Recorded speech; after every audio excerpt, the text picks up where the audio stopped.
उनके जब नेता ही बोलते हैं अनाप शनाप, तो वो क्या बोलेंगे? उनसे आप क्या उम्मीद रखें?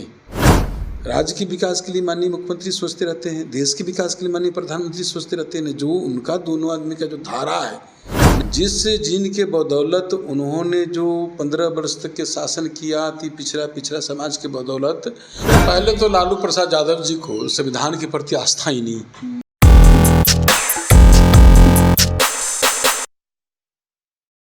लालू यादव ने कल कहा था कि यदि हम सत्ता में आएंगे तो मुसलमानों को आरक्षण देंगे, लेकिन संविधान में कहीं भी जाति, धर्म और यहाँ तक कि कह लीजिए कि संविधान में भी कहीं भी इस आधार पर सुरक्षा देने का कोई भी नियम कानून नहीं है। भाजपा के तमाम कद्दावर नेता जो हैं लालू पर हमला बोल रहे हैं, और इसी पर हम एक सवाल लेंगे उमेश कुशवाहा से, जो जदयू के प्रदेश अध्यक्ष हैं। उमेश जी, क्या कहिएगा?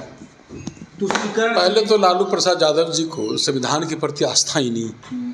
संविधान में आस्था रहता तो ऐसी बातों को नहीं रखते, और सिर्फ भ्रम फैलाने के लिए चाहते हैं। हमेशा भ्रम, चुनावी समय चल रहा है तो चुनाव में जो है अल्पसंख्यक को भ्रमित करना चाहते हैं, दिशाविहीन कराना चाहते हैं। ऐसा कोई हमारे संविधान निर्माता ने, बाबा साहब ने, ऐसा कोई प्रावधान जो है धर्म के नाम पर आरक्षण का प्रावधान नहीं रखा गया है। ये तो जाति के हिसाब से जो सबसे पिछड़े पायदान पर जो व्यक्ति है, जो समाज है, उन समाज को मुख्य धारा से लाने के लिए आरक्षण का प्रावधान रखा गया। तो ये तो फालतू की बात है, ये तो सिर्फ लोगों को भटकाना चाहते हैं।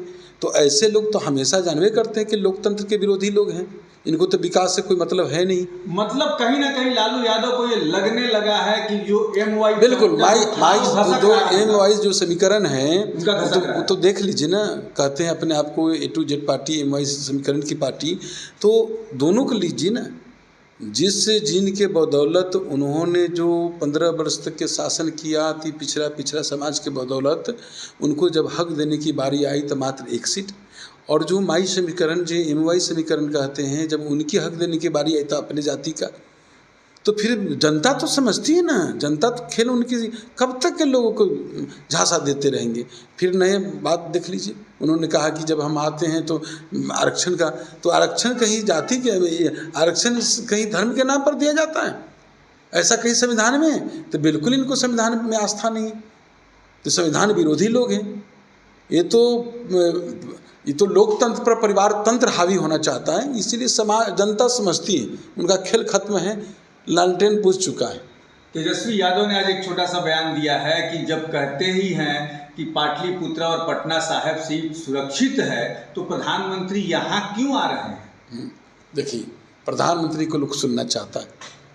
प्रधानमंत्री को प्रधानमंत्री जो है और हमारे नेता माननीय मुख्यमंत्री नीतीश कुमार जी को बिहार और देश के प्रति उनकी प्रतिबद्धता है, जनता के प्रति।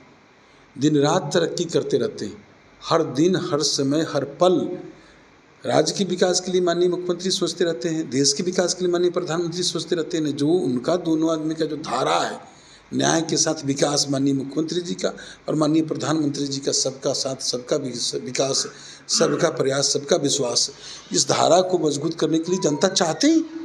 जनता दोनों के हाथों को मजबूत करने के लिए, फिर से प्रधानमंत्री बनाने के लिए, तो ये तो आएंगे ही ना। जनता सुनना चाहती, जनता पसंद करती है। जनता जो हमारे दोनों नेता की करिश्माई जोड़ी को चाहती है, तो जब चाहती है तो जनता चाहती है, तो जनता सुनना चाहती है, इसलिए अब आ रहे हैं, लोग पसंद करता है जनता।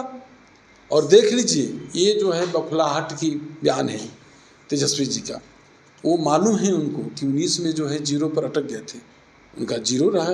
पिछले बार तो आपने देखा, इस बार वही स्थिति। आप देखिए ना, 3 चरण के चुनाव हो गया है, तीनों चरण में जो है NDA की लहर है, काफ़ी लहर है, एकजुट है NDA के प्रति। तो फिर से NDA को वोट लोग कर रहा है, इसलिए बौखलाहट में है और अनाप शनाप बयान कर रहे हैं। अभी शक्ति सिंह यादव ने कहा है कि NDA के नेताओं के पास कुछ नहीं है। उन्होंने एक तरह से सम्राट चौधरी पे हमला बोला, कहा कि सिर्फ मुरेठा और Z+ सुरक्षा ही NDA के नेताओं के पास है और सब हाथ खाली जाएंगे इस बार। तो क्या बोलेंगे? उनके जब नेता ही बोलते हैं अनाप शनाप, तो वो क्या बोलेंगे? उनसे आप क्या उम्मीद रखें? खैर, कोई क्या बोलता है उससे हमारी मतलब नहीं। हमारे नेता माननीय मुख्यमंत्री नीतीश कुमार जी, चाहे एनडीए घटक दल के जो भी शीर्ष नेता हैं, माननीय प्रधानमंत्री नरेंद्र मोदी जी, जनता के विकास के लिए, जनता की सेवा के लिए अपनी सारी जिंदगी को दे दिए हैं। वो समर्पित हैं जनता के सेवा करने के लिए। उनकी जैसे नहीं, उनके नेता की तरह नहीं कि सिर्फ उनका परिवार के बारे में सोचते हैं, परिवार के लिए काम करते हैं और वो सारे भ्रष्टाचार की सीमाएं को लांघ चुके हैं परिवार के लिए। तो उनकी बात छोड़ दीजिए, और उनसे ज़्यादा उम्मीद क्या रख सकते हैं? उनसे क्या सोचा जा सकता है? जो भला परिवार से अलग सोच ही नहीं सकते हैं, वो राज्य और देश की सेवा क्या करेंगे?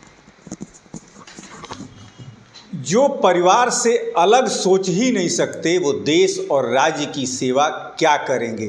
तेजस्वी यादव के तमाम बयान या उनके पिता लालू यादव के तमाम बयान पर एनडीए के जो बड़े नेता हैं वो हमलावर हो गए हैं, और ख़ास करके मुस्लिमों को जो आरक्षण देने की बात लालू यादव ने कह दी है, राज्य की राजनीति और गर्माहट ले चुकी है। अब देखना है कि चौथे चरण के चुनाव के समय जनता क्या सबक सिखाती है लालू यादव को, इस पर भी नज़र रहेगी। आप बने रहिए हमारे साथ।